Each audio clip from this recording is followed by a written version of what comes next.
For all of you who are watching us, you may well know your own families have lost people in war. Maybe you know of people who face danger now. Maybe you are distraught at the troubles in our world. Whatever it is that you wish to bring here to this cenotaph, this empty tomb here in the centre of London, do so with a recognition of how important it was on the 11th of the 11th month at 11 o'clock for the guns to have fallen silent at the end of the first great world conflagration of war.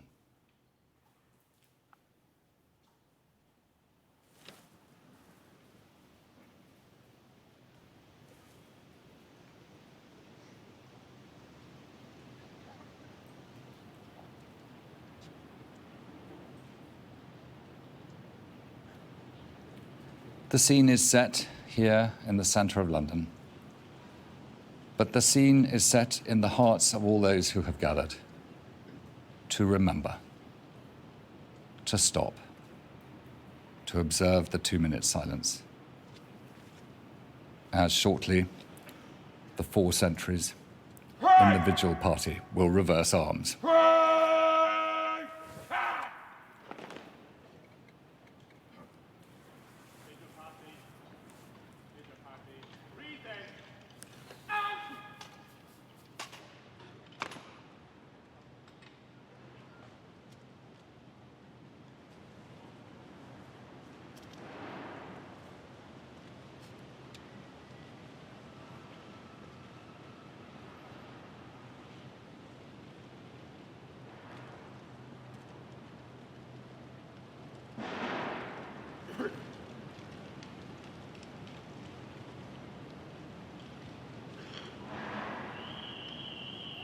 You join us at the Cenotaph in London to mark the Armistice anniversary. At 11 o'clock, the guns fell silent in 1918. We will remember them.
With the sound of Reveille and with all that that meant to soldiers in that time of 1918, this 2-minute silence is done.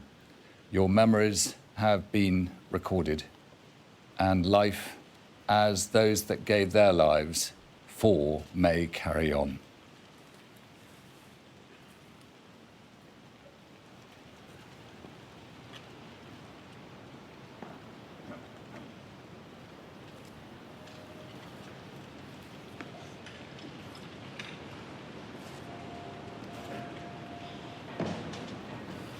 At the cenotaph, the president of the Western Front Association lays his wreath on a cenotaph that is almost itself awash with wreaths from yesterday's march past.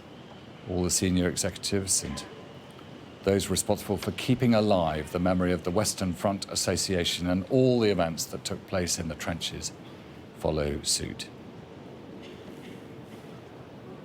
And in Al-Rawas too, wreaths are being laid by those who have gathered,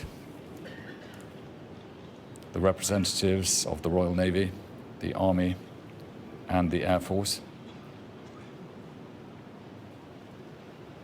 And all those names behind them, servicemen and women who've lost their lives since the Second World War, always remembered and held aloft in that extraordinary sculpture by others, the one who has lost their lives, as all those who have gathered here with responsibility for laying wreaths for different reasons follow on from the Duchess of Edinburgh, who laid the first wreath on behalf of the King. Al-Rawas is a special place in the center of a great garden of memorials as we listen to the music that's played out there.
And at the cenotaph, younger representatives from their schools, plenty of schools, are encouraged by the Western Front Association to take part in and understand better what their predecessors faced in battle and to teach another generation of the cost of war, and that it's important to remember and to dedicate each generation to avoiding anything like the conflagration of that appalling First World War.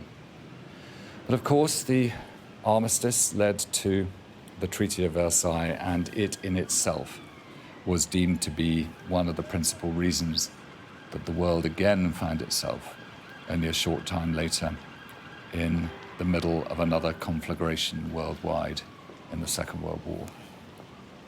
And it is for that reason that, again, the hope is each generation will learn and each generation will remember and each generation will struggle to ensure nothing of the like should occur again. Each of the faces you see here laying a wreath like your own, full of their own thoughts and reasons. And whatever your thoughts have been during the 2-minute silence, they probably aren't wildly different from those shared by all those who remove their hats in salute to this cenotaph.